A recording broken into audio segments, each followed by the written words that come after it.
Hi, I'm Jason Nichols, and I'm on the left. And I'm Vince Colonnese, and I'm on the right. And if we can't find common ground in this world today, then we're all just travelers. Passing each other in an international airport. In this great American experiment, we'll be relegated to the trash bin of history. So let's come together. To debate without yelling. And let's save this nation. Coming up, one of the men chiefly responsible for unraveling the Trump-Russia collusion hoax. We take a look back and a look ahead, all on Vince and Jason Save the Nation. Vince and Jason Save the Nation is brought to you by Goldco. Right. I have a warning for you. Inflation, tax hikes, they're Biden's only way out of our over $30 trillion federal debt. So if you have $50,000 or more in your IRA, 401k, or savings, your money, it's at risk. So learn how you can protect it with physical gold and silver. Just call 855-948-1605 to get your free gold IRA kit. That's right. Just call 855-948-1605. And my friends at Goldco will give you up to $15,000 or more in free silver with a qualified account. You know, Goldco has helped thousands of Americans protect their retirement against inflation and tax hikes. So what are you waiting for? Just call 855-948-1605 now. Hey, everybody. Welcome back to Vince and Jason Save the Nation. I'm Dr. Jason Nichols. I'm here with my good friend, Vince Colonnese, and we have an interesting show for you today. There's a lot of things going on that I think involve our esteemed guest. So Vince, I'm going to let you bring it in and tell us who we have with us today. Joining us today is our second favorite Patel behind our founder, Neil Patel. Kash Patel is an American attorney. He's a former government official. He also served as chief of staff to the acting United States Secretary of Defense under President Trump. And Kash Patel has published a children's book that talks about the Steele Dossier and the investigations that it sparked into claims of Russian collusion by Donald Trump and his campaign. A lot to get to today here. Kash, thanks for doing this, sir. Hey, I'm very excited to be on the Daily Caller with you guys. Thanks so much for having me. The children's book, The Plot Against the King. Boy, you sound like Joe Biden, referring to the MAGA king. What made you write a children's book on this subject? Obviously, the themology from Joe Biden was a deep-seated intelligence operation we've been planning for 6 years. For him to get him to say that 2 days before launch. Now, look, as the chief investigator for Russiagate under Chairman Nunes, who, was responsible for exposing that the Clinton campaign paid for the dossier, that it was fraudulent, and used my past as a former federal prosecutor to tell everybody how the FISA court was abused. Brave reporters like yourselves and journalists and media folks like yourselves were willing to take on the story when it came out 4 or 5 years ago, but everybody thought it was a lie because the left-wing media didn't want to tell it and didn't want it to be true. And now that we fast forward 4 or 5 years and you have the exposure of what is a total takedown of a presidential candidate and president by fake information from Russia, bought and paid for by his political opponent, and then corrupt the Federal Bureau of Investigation and the U.S. intelligence communities to act as your political agents in government. I mean, you literally can't ask science fiction to come up with this. So telling the truth then was important, but it's more important telling it to our children, we thought. Why shouldn't they be able to learn about Russiagate, the most compelling and probably most important story of the last 30, 40 years, drowning Watergate. And so we thought, let's figure out a way to have some fun with it. I mean, it's definitely a story that needs to be simplified, I think. Jason, like when we talk about the characters and all the machinations of how this was arranged, every so often you get like, how do I tell this in a Cliff Notes way? How do I tell it in a very simple and easy to understand way? And so you, Kash, have put together a children's book that attempts to do that. Yeah, exactly. And that's exactly it. We were like, okay, how do we do this? And you use great creative graphics and designs, and you make colorful characters. So, so we set the book, The Plot Against the King, in medieval times. You have the MAGA king, Donald Trump. You have characters like the Shifty Knight and Keeper Comey and Hillary Quinton, who are trying to take down the empire. And then you've got a knight named Devard and a wizard named Kash, who are out there on a quest for truth. I mean, who's not going to want to read that? Even if you go online and you look at the reviews from the haters, they are literally calling us the worst things that I've been called in 5 years. But, for my time running the Russiagate investigation for Devin, that just means we're all over the truth. They don't want to educate the children the truth. And it's like, we came up with a nifty little thing. They got CRT and they want to shove CRT down our children's throats. Well, we have CRT too. We call it children's reading time, and it starts with The Plot Against the King. Yeah, I was going to ask you about that. How do you think that this is appropriate for just like parents to read to their kids, or do you think this should be in schools and school libraries and things like that? Yeah, we think both. We really think, there are lots of books that are being sent to schools right now that are inappropriate. So we should politicize. We should bring politics into the classroom. You're okay with that? This isn't politics. This is just, it's not politics. How can it would be politics if you allowed a false story to be perpetuated in the classroom that says one political organization took down another by corrupting the government, right, and lying about it? But it's not politics. We don't name political parties in the book. We're saying that finding the truth is above politics, and educating our children, even though it's hard and the fight is worth it, must come before any sort of politics. And we use colorful characters to, of course, bring that to light based on reality. But we're not saying you should be a Republican or a Democrat or a liberal or a conservative. We're saying you should seek the truth. Okay, so I wanted to ask you a little bit about, so I guess we'll stick to the book right now, because I know I've looked at some of the, people who have talked about the book. And one thing that they say that I don't know, maybe you can clarify, but one of the things that people are saying is that it makes it seem as though the Steele dossier was what led to the Russia investigation. Mm-hmm. Whereas the Steele dossier, the FBI didn't get the Steele dossier until after the investigation had already started. So is that in the book, or is that just a misunderstanding of what's written in the book? I think it's a kind of a combination of the two. The Steele dossier is in the book, and as the lead investigator, we were able to expose that it was actually the Steele dossier that launched it. But what the FBI cleverly did was put in an electronic communication, we're getting in the weeds here, that even though they had received the Steele dossier information, they quote unquote launched Crossfire Hurricane formally in the FBI based on a tip from some Australian diplomat, which we now know Peter Strzok, who wrote that electronic communication launching that investigation, lied about the justification for it, not just to Congress, but in his book. And he recently, just about a month ago, admitted that he got it wrong. And so that's why I think it speaks clearly to getting this story right. And we've always said from the beginning in our report and when we put out the Nunes memo and everything, that it was the Steele dossier that got this thing going. So George Papadopoulos didn't talk to the Australian diplomat?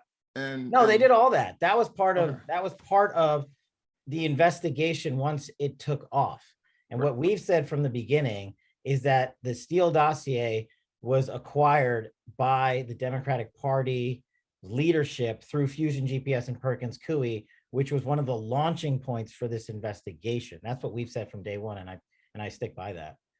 I'm looking this week at the ongoing, and I'm sure you've been following with some attention, Kash, the ongoing Michael Sussmann trial. Yeah. John Durham has accused him of lying to the FBI about the fact that he was working for Hillary Clinton. He had told the FBI that he wasn't working on behalf of any particular client. He was just approaching the FBI as a concerned citizen and presenting information that demonstrated some sort of cyber link between Donald Trump and Alpha Bank and this basically Kremlin to Trump connection. And what we discovered from this week's trial is that FBI analysts within under a day had concluded that there was no basis for this. They in fact thought that the people who had presented the information must have been mentally ill. That was their assessment. And that also that Sussmann himself, we are told, of course, in the charging documents, had billed the Hillary Clinton campaign for the time that he spent telling the FBI about this supposed connection. What are you finding interesting out of these proceedings?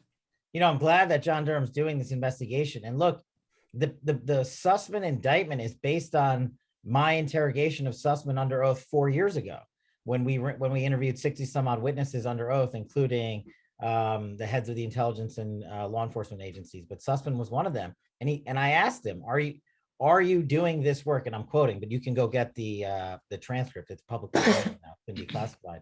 who are you representing? Why are you here? And he basically said, I'm here for the Hillary Clinton campaign. And John Durham has entered that exhibit into his prosecution case in chief this week in court. So to me, I've always known that when Michael Sussmann said he wasn't there for a client, he was lying, or he lied to Congress. It's one or the other. And John Durham's gone ahead and charged him with lying to the FBI because he's brought in supplemental information that you cited, plus the text message that Sussmann sent to James Baker the night before the meeting. That's the crux of the issue, where Sussmann, in his own words, said, I'm coming as a patriot. I'm not coming on behalf of any client. So it's a paper case. For me as a former federal prosecutor, it's pretty hard, even with whatever you want to say about juries in DC and whatnot. You have one statement under oath to Congress, and you have a statement in a text message from the defendant who's charged. It's going to be tough to overcome that. By the way, in today's testimony, and we're recording this on Thursday, in today's testimony, you did have James Baker sitting there in court, and he said that he was 100% confident that Sussmann told him in September of 2016 that he wasn't there for a client. That's going to be, we'll see what the jury does with this. This is a DC jury, but this is Baker saying, yeah, he definitely told me he wasn't there for a client. No, I mean, that's in the text message, but I think Sussmann, if I understand correctly, his defense is that though he was working for the Clinton campaign, that he wasn't coming on behalf of the Clinton campaign. And so I think it's going to be tough to actually kind of prove that there was that link, that he was doing that on behalf of the Clinton campaign without like a paper trail for that.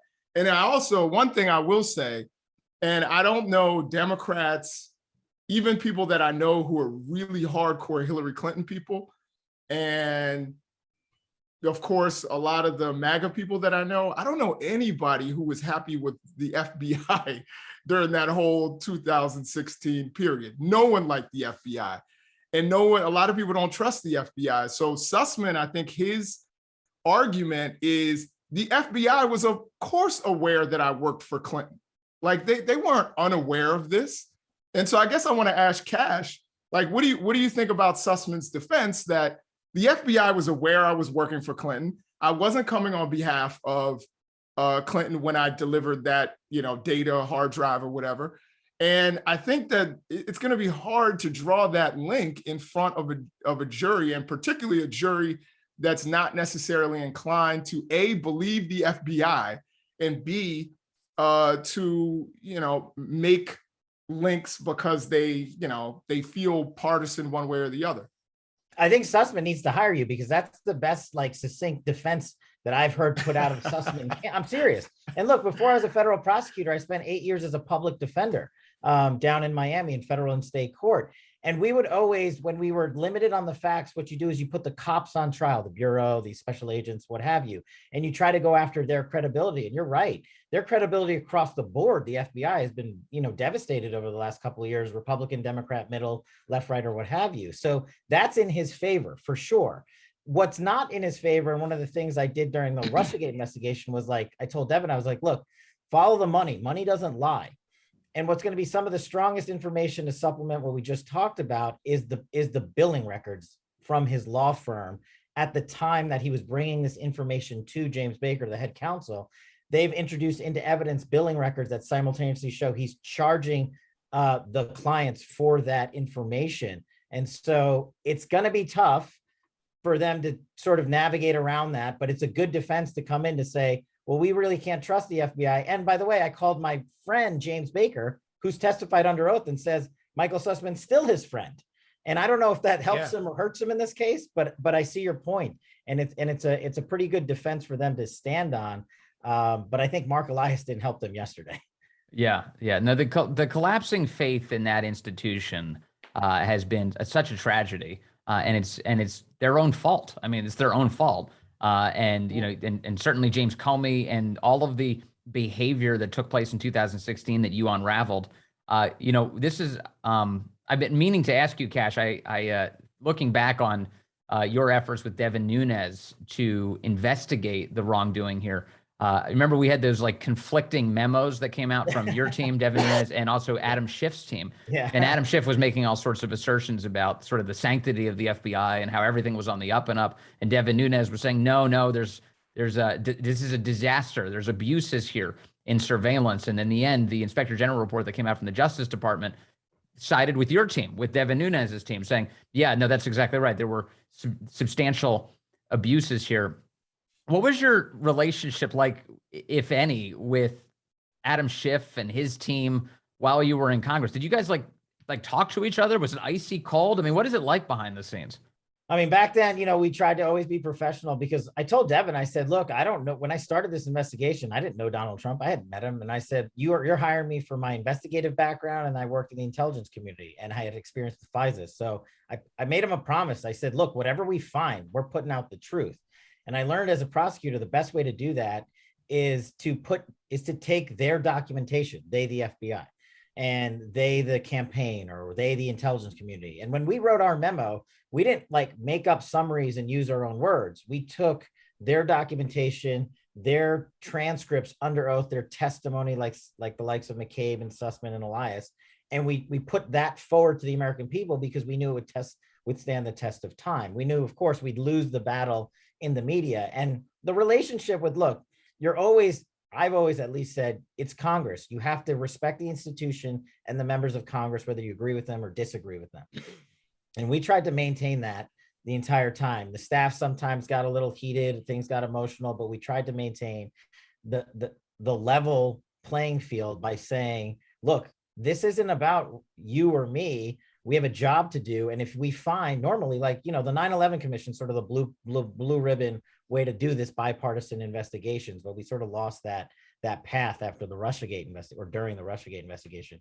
So it's kind of unfortunate. And look, as a guy who worked with FBI agents all over the world, literally, and the intelligence community and the CIA, I love those guys. We brought down some of the biggest terrorists and operations I've ever been a part of. So it's unfortunate that the leadership was proven to have just destroyed the credibility and the public trust in the FBI. And, that is what's, hurts me the most. It's just, how do we restore that? Can we restore that? Yeah. So the interesting thing, I'll just say, and I don't know if we actually articulated that we are a left-right show. Vince is, representing the right. I represent the left. And I'll say the left has never trusted, particularly African Americans, have never trusted the FBI because the FBI has always targeted people, whether it was Dr. King, whether it was Malcolm X, whether, the FBI basically started with attacking Marcus Garvey, anti-war protesters. So there's always been a healthy mistrust of the FBI as an institution on the left. I don't know that, they're doing themselves any favors. And I think Vince and I have discussed a lot of times that I think what happened to Carter Page was unfair. So I will say that. There are other people that I don't think were treated unfairly. I think they were treated very fairly by the FBI, like Michael Flynn, but I will definitely say Carter Page got the short end of the stick. I do have a question first, and I want to get back to the memo and Nunes and all that later, but I do have a question because you were interviewed by the January 6th committee. I know you probably can't talk a whole lot about what was said, or if you can, we'd love to break that story. But I know you can't talk a lot about it. But what was the vibe? Kind of like what Vince asked you before. What was the vibe? Was it accusatory? Was it kind of icy? Was it just kind of a fact-finding mission? Did you feel you were treated well by the committee? How did that all kind of shape? No, those are great questions. I can answer some of them. And I've been asking the committee to release my transcript basically every day since I gave testimony for 6 hours under oath. And hopefully they'll do that someday. And my very expensive lawyers are like, be careful of what you say on media. But what I can say is what I said before I went in to testify. Well, don't worry, we don't have that many viewers. But yeah, no. Maybe after this show. So, what I did was I said, look, as a government official, it's your duty to go testify before Congress when called upon when they want to talk about actions that occurred under your watch. And at the time I was chief of staff, of the Defense Department. It was a pretty big job, and I took that seriously. And I think our actions on January 6th, we wanted the public to know that. We wrote memorandums. We gave testimony to the January 6th committee. The Secretary of Defense did, the Chief of Staff of the Army did, Chairman Milley did. We wanted the public to know how the Department of Defense acted on that day and before it. And so we talked about that in the committee. And they were mostly cordial. And it wasn't I don't want to say they were attacking me the whole time. But what I lost faith in a little bit was the select committee on January 6th spent 5 hours interrogating me on matters that had nothing to do with January 6th, Afghanistan, Somalia, Baghdadi, conversations with President Trump about other operations. And then I asked them, I entered into evidence our DOD memorandum that showed from Mayor Bowser's writing and the Capitol Police's writing as to our request for National Guard, whether they wanted them, and they turned us down. I wanted that record to be out there because we, as the Department of Defense, are in charge of the National Guard. That was our mission. And 2 days before January 6th, President Trump authorized the Guard. That's step A under the law. But we can't just deploy them. We have to go to the leadership and government of the town or state, the District of Columbia, and they have to request it from us. And they turned it down. They said, at this time, we do not need those troops here. And I wanted the January 6th committee to hear that. But we didn't focus too much on that. And that was the one takeaway I had that I thought that's unfortunate, because I think there should be a bipartisan investigation into what happened there. You support the committee. Sorry, Vince. I support the idea of a bipartisan committee doing a bipartisan investigation. Right. Okay. Yeah, right. No, that's fair. But this is not what that is, because in this case, the Republicans that were offered to the committee were turned down by Nancy Pelosi, and in the end, only Adam Kinzinger and Liz Cheney were put on the committee because Pelosi chose that. Doesn't that make it bipartisan? No, it doesn't, because it excluded the leadership of the Republican Party from being able to dictate who was actually going to be a member of that committee. Well, I mean, when I say having run a congressional investigation, that's bipartisan. Each side should get to pick who they want on a committee. That's, to me, that's just basic fair play. But what I found in this instance from the start, as I let off, I was willing to go in and testify. I didn't need a United States Marshal to show up at my house. Right. With a subpoena in hand. I didn't need the Washington Post to call me in the middle of the night before I was ever informed I was subpoenaed about being asked to testify. I was the first one out of anyone else in America. I was the first one. And they didn't call me and say, hey, do you want to testify? We know who you are. We know how to get you. I would gladly have come in. But they went the subpoena route because they wanted the headline. So a marshal showed up at your door with a subpoena? At my home. With a subpoena. And, I don't blame them. They're just doing their job. It's just the way the committee went about it. Yeah. I got nothing to hide. But they're being used for a political stunt. So let me ask you about the claim you just made, that in the hearing, like when you were actually testifying, when they were asking you questions about things like al-Baghdadi. Yes. What was the point? Somalia. What do you think the point of a question like that would be? Is this a fishing expedition? Is it to try and kind of determine, are there other political scandals that we may be able to ferret out here that we could leak? What do you think that was about? I honestly don't know. My background is a national security guy. I served in the Obama Justice Department. I prosecuted more terrorists during that time in there than I did under the Trump Justice Department. That was my mission, being that way. And so I was happy to talk about that stuff, but I honestly didn't understand what the connection was. I said, you want to talk about the Afghanistan withdrawals? Sure, no problem. I'll tell you what I know and what I can tell you in an unclassified setting. But I don't know what relevance it has to January 6th. Can you tell us who it was that was asking those questions about Somalia and about Afghanistan? I don't remember. So the way these things work is there's 6 people in the room and people on video feeds too, because we were still dealing with the COVID situation. Right. So it's members and staff that are sort of going back and forth. There's no. Oh, that was going to be my question. Is who's primarily doing the questioning here? Is it staff or is it members themselves? It's mostly staff. The members came in the beginning and they were all what we call VTCing, video teleconferencing in. And so you could see them for a bit, but after a little bit, the best I recall, I think the majority of them. So you might, I don't know what you want to do with this question, so I'll let you handle it. But the idea here is, I was curious to know what you think of the January 6th committee just from the outside. So setting aside your own testimony, what do you think about the way they're conducting this investigation? Having been a guy who's conducted a thorough investigation of the government itself, what do you think of the way they're conducting this investigation? Yeah, look, my biggest complaint has always been the American, when you sign up to serve whatever you serve, it's a privilege. And, the American public has to rely on you for accountability, both outward and inward into government itself. And so I'm always in favor, having been in Congress as a senior staffer running an investigation, of investigations looking into governmental misconduct. I'm always in favor of that. What I'm not in favor of is the politicization of sort of the national security apparatus to do that, because that doesn't help anyone. It doesn't help Americans. It doesn't help the world. It doesn't help our positioning and posture on the global stage when we go to negotiate or ask our allies to do something. And so I think we've lost some trust based on some of these investigations we've run that have been overly politicized. I mean, just last week, I think they, for the first time in US history, subpoenaed members of Congress. I mean, look, the reality is, having run an investigation, that subpoena timeline is going to take 2 years to run, and the committee is going to run out of jurisdiction in about 4 months. They know that, but the American public doesn't know that. Why would they? Why should they know how congressional investigations run? I don't blame them. But to me, that's not helpful. There could have been other ways to go about getting that information, but it wasn't. That's what happens when you're in the majority. You get to decide. Yeah.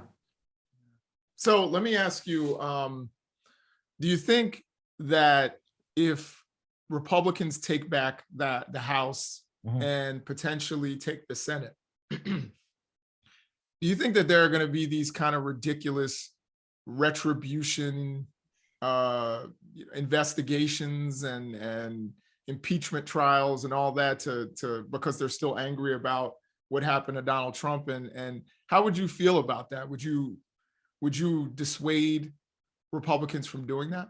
Yeah, honestly, yeah, that's a waste of our time. That's a waste of the American taxpayers' money. Do you know how much money I spent on the Russia investigation? This stuff is not cheap. Right. And, it's almost like we're printing monopoly money. I don't want political retributions going on in Congress. I mean, they can slug it out in the papers. That's what they do. I don't care about that. Yeah. But, pass a budget, fund the DOD, fund the intelligence community, figure out healthcare stuff. I want them to get together and do that. I don't want them to get together and be like, as entertaining as I would personally find it to watch Adam Schiff on trial. Selfishly, I'm being honest. It's a waste of money. It's a waste of time. That's not what Congress is for. So I hope the Republicans, if they get back in power, put on their big boy pants and say, why don't we just do the job the American people send us here to do, and then see if they keep us around. Yeah. But I wonder, from where I'm sitting, if we run a risk of conflating genuine accountability with a sideshow in some cases. So, for instance, there's a lot of Republicans, just in terms of how they're telegraphing what they want to do if and when they retake power in the Congress. One of them is, investigations into Hunter Biden and his business dealings, which they think have not been in any way thorough. And they have the congressional power to begin to investigate that, and in particular, Joe Biden's personal exposure to all of it. The other is, we've seen things like pursuits of impeachment of the DHS Secretary, Alejandro Mayorkas, for the complete failure on our southern border, the collapse of our sovereignty as a result. These are legitimate concerns. And what's going to happen is, once Republicans raise them, the media is going to instantly cast them as frivolous nonsense. It's like, oh, this is just a gigantic waste of the American taxpayers' time. When in reality, there's actual value in those questions. Now, you may want to debate the pursuit of how you get to the bottom of them, but there is value in those issues. Look, and that's there's value in the answer to those questions for, I don't know if it's a majority of Americans or 50-50, right? It depends on who you ask and where you are, right? I think a majority of Americans, or 50-50, would say there's value in the way the January 6th current committee is structured. And that's why I think that and other committees going forward are overly politicized. And I'm just not for that. Now, as a former DOJ guy, I always prefer to let the criminal prosecution investigations finish before congressional oversight enters, unless there is like a severe rupture in the process, like we sort of found with Russiagate. And right. So I'm fine with all of it. And if the FBI or DOJ is not doing its job because they have actual information, then I'm completely fine with Congress coming in and saying, give us the documentation, show us what you have, and tell us, leadership, why you're not doing X. And if so in other words, like on Hunter Biden, you want the U.S. attorney in Delaware to be able to finish his job. And then beyond that, maybe which no one's obstructed him. Yeah, I don't think anyone has obstructed him. I haven't seen doing his job. any proof of that. I mean, Right. it's like John Durham all over again. It's like, you're taking too long. And I was like, look, most people don't realize this, but I spent 3, 4, 5 years on one prosecution before I got to the X. This stuff is complicated and it takes time. But I'm always in favor of letting our prosecutors and our U.S. attorneys do their job and finish, and then have some oversight come in. So what did you think about the recent revelation that the DOJ is asking for transcripts from the January 6th committee? And you, as a DOJ, a former DOJ guy, do you think that signals that there could be a criminal or there's a criminal investigation into somebody, or that there will be criminal charges against a high-ranking official? I'm not familiar with the specific request you're talking about, but in general, sure, DOJ, we'd go and get transcripts under oath from Congress all the time if it would advance our investigation. John Durham has done the exact same thing. He's taken all 60 of my transcripts and is utilizing them in his investigation because they were taking their sworn statements under oath. And so, if it advances an investigation at the Department of Justice, that's a righteous investigation, I'm all for it. They should have those tools. Now, there's a give and take. If there's a sensitivity to it, or there's an ongoing matter that takes priority, then you sort of have to, juggle the agencies and departments. But generally, it's not something that should be kept. I'm also all for just let the public read it. Like, that's my big thing. Like, let's put it out there. What are we hiding? Like, when the investigation's over, put it out there. So you think that the public should be able to see what's going on as the investigation is going on? No, great point.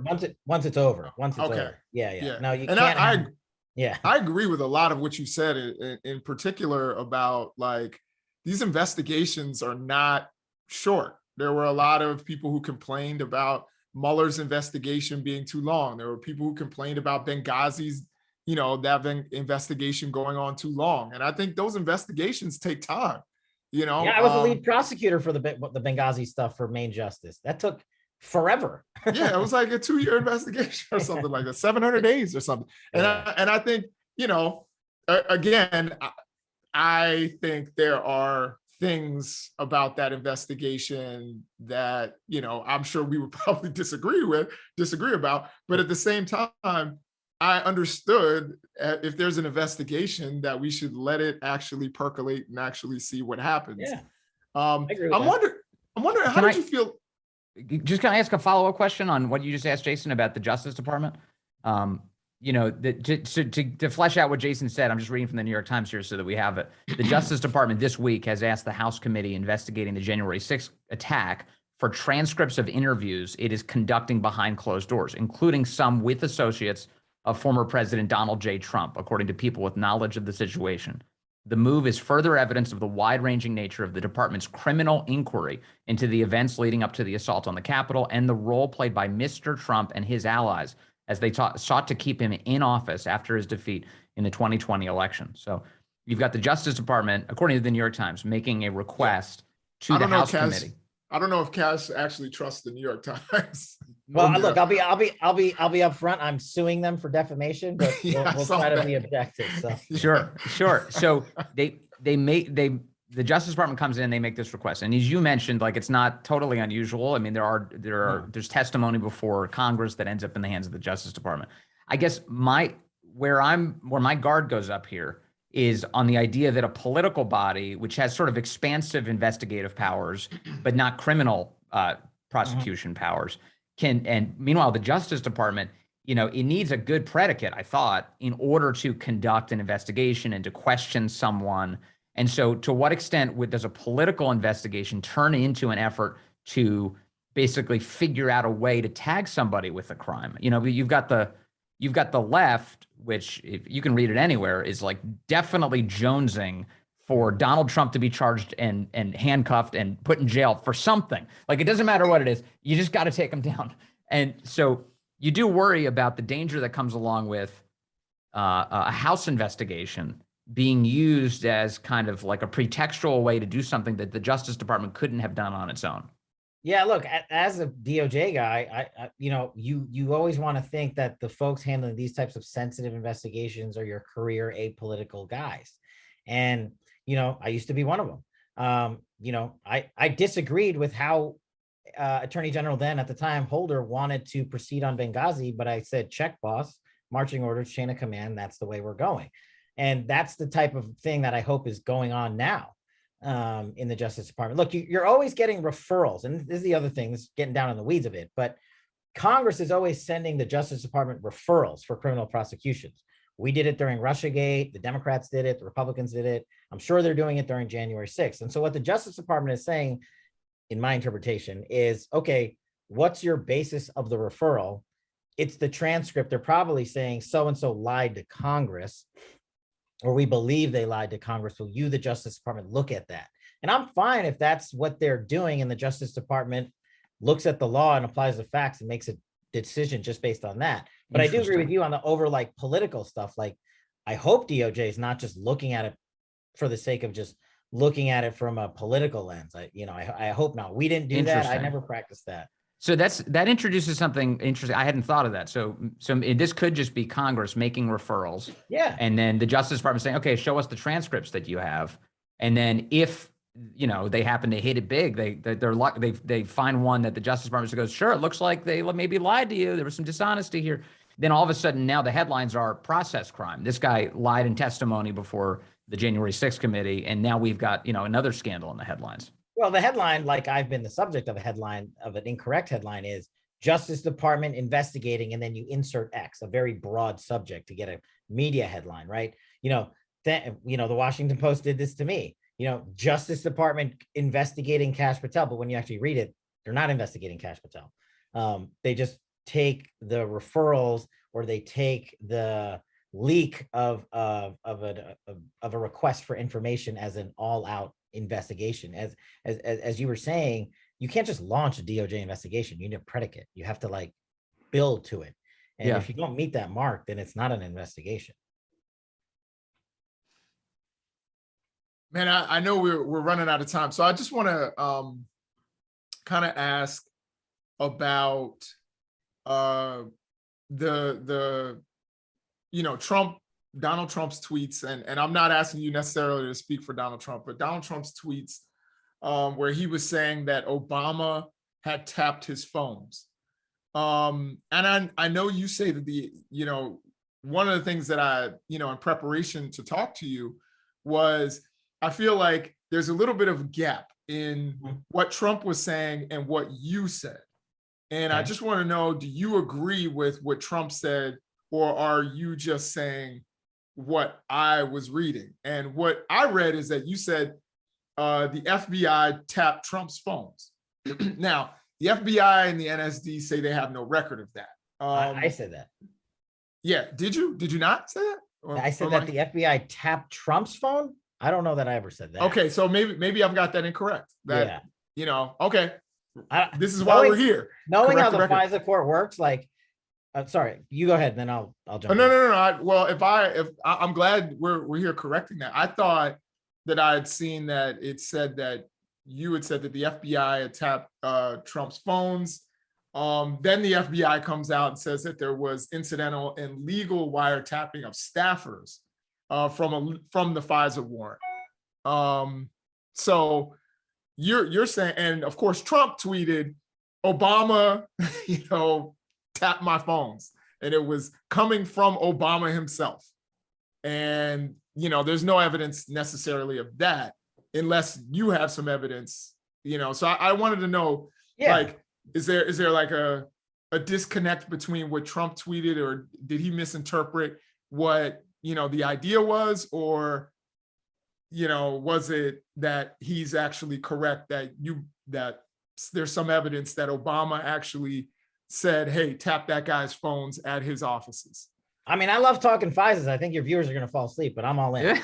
So look, basically what happens is, well, there's two things. One, there's still documentation that has never been made public.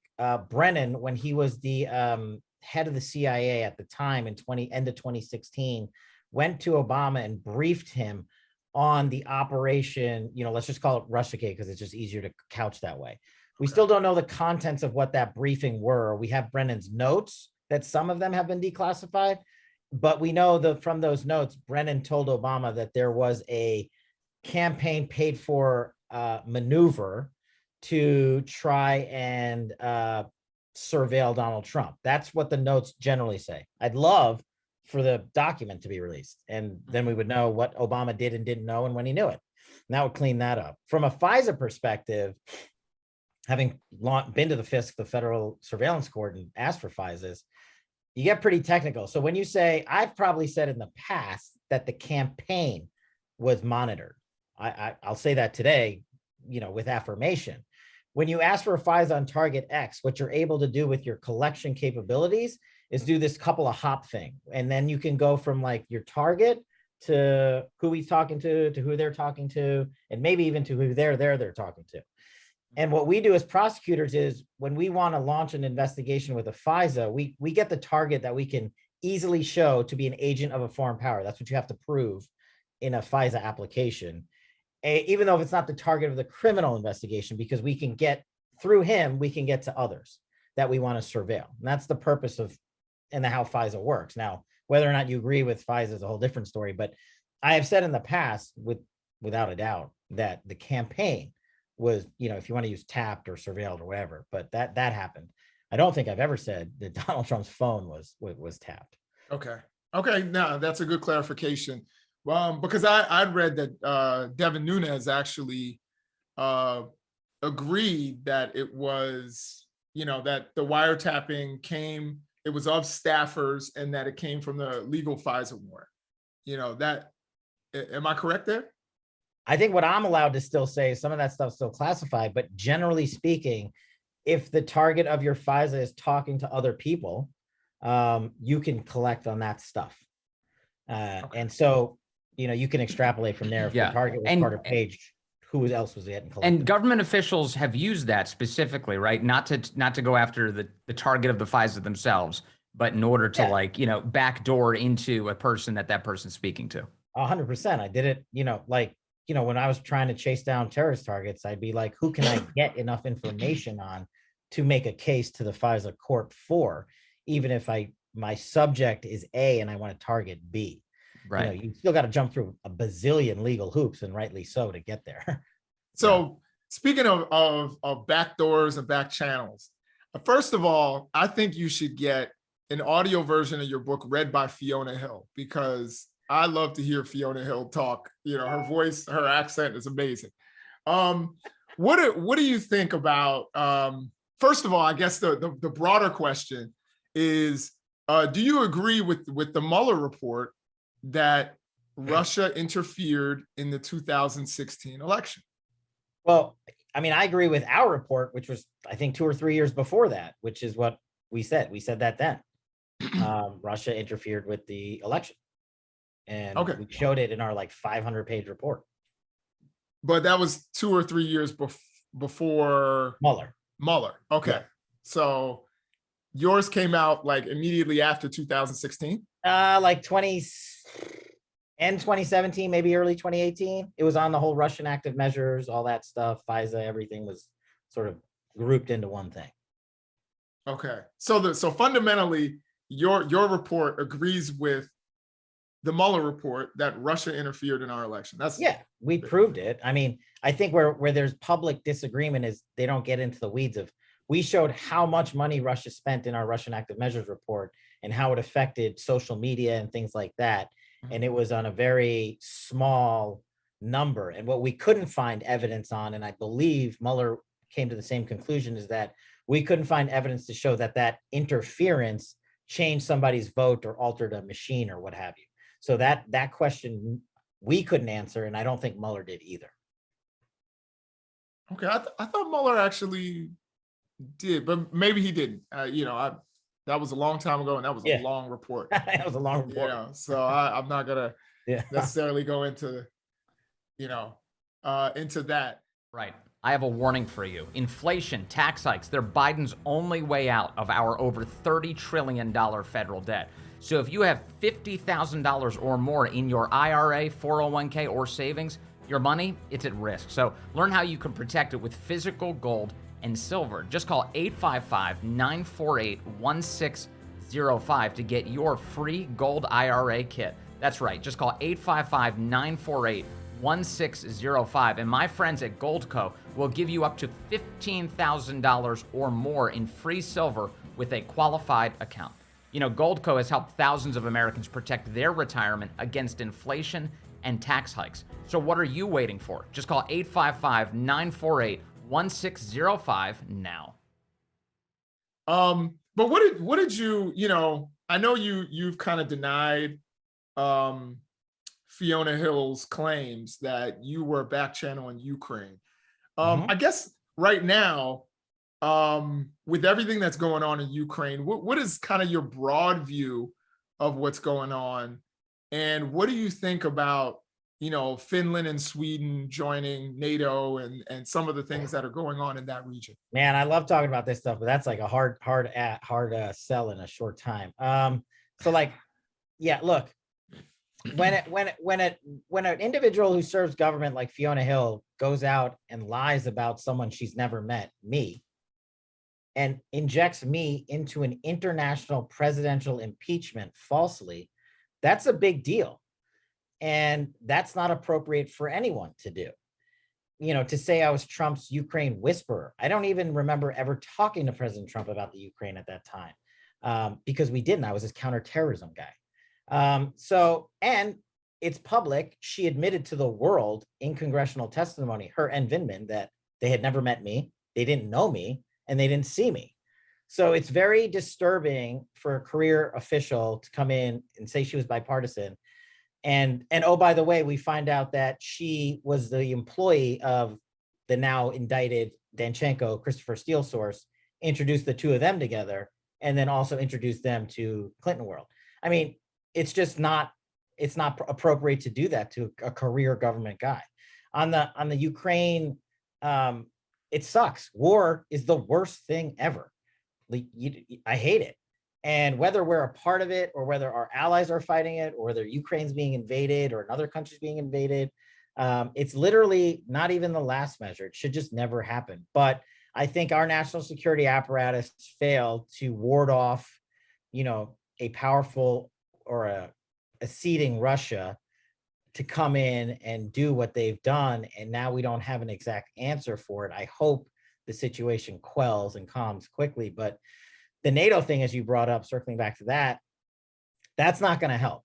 Because if you go back historically, back to Ronald Reagan, the end of the Berlin Wall and all this stuff and the Iron Curtain lifting, what the world promised Russia at the time in exchange was not a NATO expansion.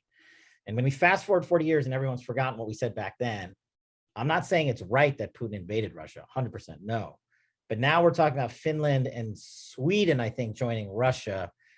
That's only going to kick him in the head more, which is not good for anybody because that guy still has a whole arsenal of nuclear weapons. And so I don't know that the timing is good. I really don't know. I'm not sure that I would agree that they should go right now or we should make that move right now. Okay. All right. Thank you so much, Kash. We really appreciate everything you spending the time to talk to us. And you were really forthcoming and we love that here. Yeah. And don't worry, with all your FISA talk, our 17 viewers are going to be very much awake that entire time and really excited about it. They're going to be experts. No, absolutely. I learned a lot.